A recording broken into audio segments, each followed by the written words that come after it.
slightly different copyright regime when it comes to fighting piracy, which is a problem, especially when you try to act globally or internationally and want to market your content in various jurisdictions.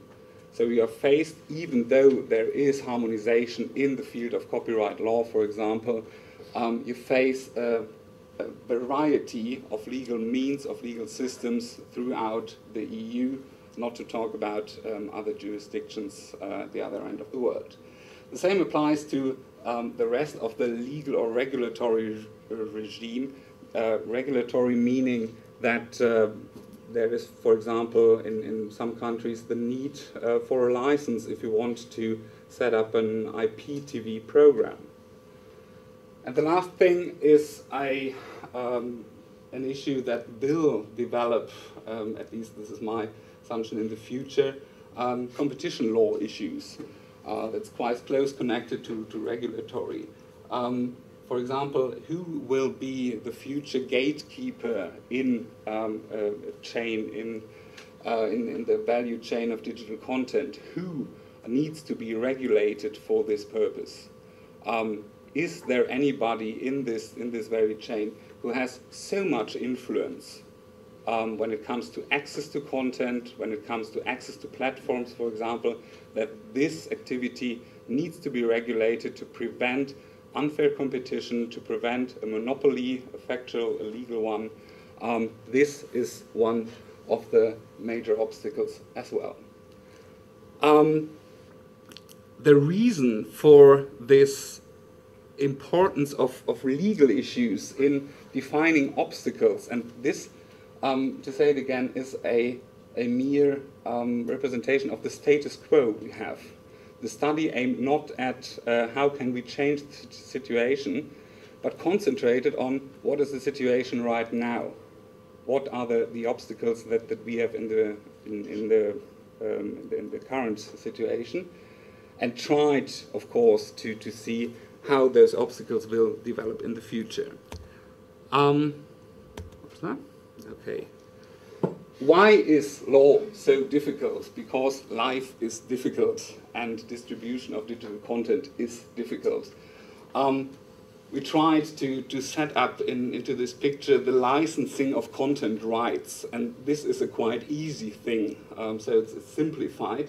And you see from the various participants and the various connections that they have with each other, that there is indeed a complex legal system of licensing. So what do you need to do if you, perhaps as a distributor, want to distribute content that was made by creative individuals? Of course, you have to enter into a license agreement. In most cases, there's someone between you and the creative individual. Some publishing house, some other company that gathers or collects rights from various creative individuals. So you always need a contractual relationship before you can give away content to end users. And then there are the collecting societies, the collective management of rights that are involved, and again the manufacturers that have to pay, for example, to the collecting societies. So the complexity of the law reflects the complexity of life. That's one of the basic sayings in the legal profession. So if there are lots of participants with lots of different interests, these various interests have to be balanced by legal means. And this is the thing that makes the things complex. To go ahead, and this is my second aspect, regardless of the issues, the roadblocks that arise from the legal basis, the legal framework, law in itself is also innovative, is innovation. Because law always reflects taboos, preferences, or targets visions of a society. So law is nothing that is simply there. Law is made by the society that says, okay, these are the rules, these are the regulations that we want to give ourselves. And as the circumstances in society change, the law necessarily does have to change.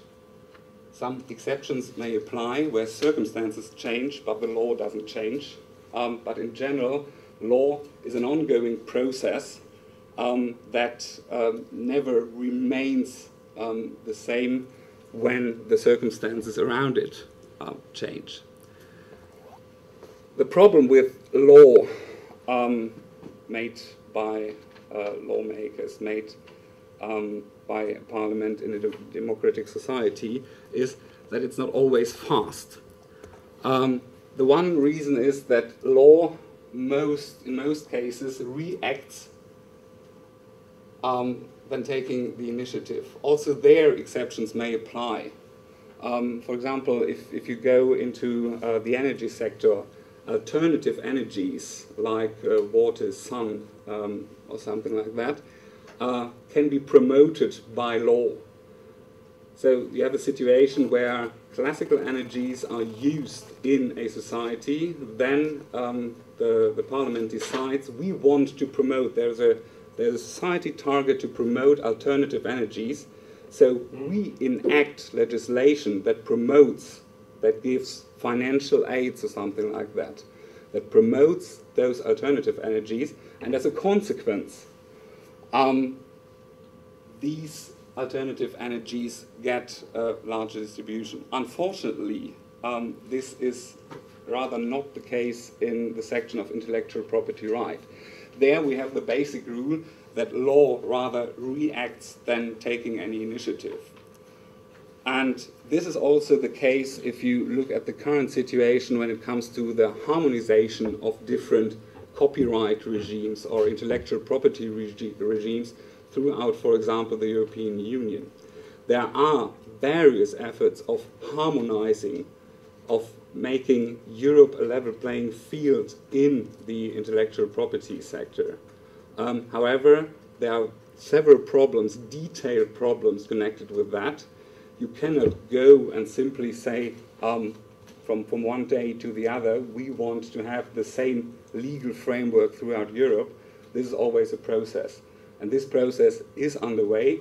I will not give you any details on that, this would lead too far, but it will take more time, and there are, due to the various legal frameworks in the various jurisdictions, quite different interests, quite different concepts that you have to fit together to reach this level of complete harmonization. The second thing is that law is not always fast because lawmaking in diversified societies is quite a challenge. In order to establish a legal framework, you need some sort of consensus on what you want to regulate. What shall be the content of a legal situation? For example, the current period of copyright, because you addressed it from Mr. Pollock. The current period of copyright is 70 years after the death of the author, the creative. This is quite a significant amount of time. And in this time, there is a monopoly of the author or of its family, where they can determine what can be done with the creative works. If you wanted to make this period shorter, for example 10 years, to really foster creative development, to foster reuse of certain information, you would need a broad consensus in society that this is useful.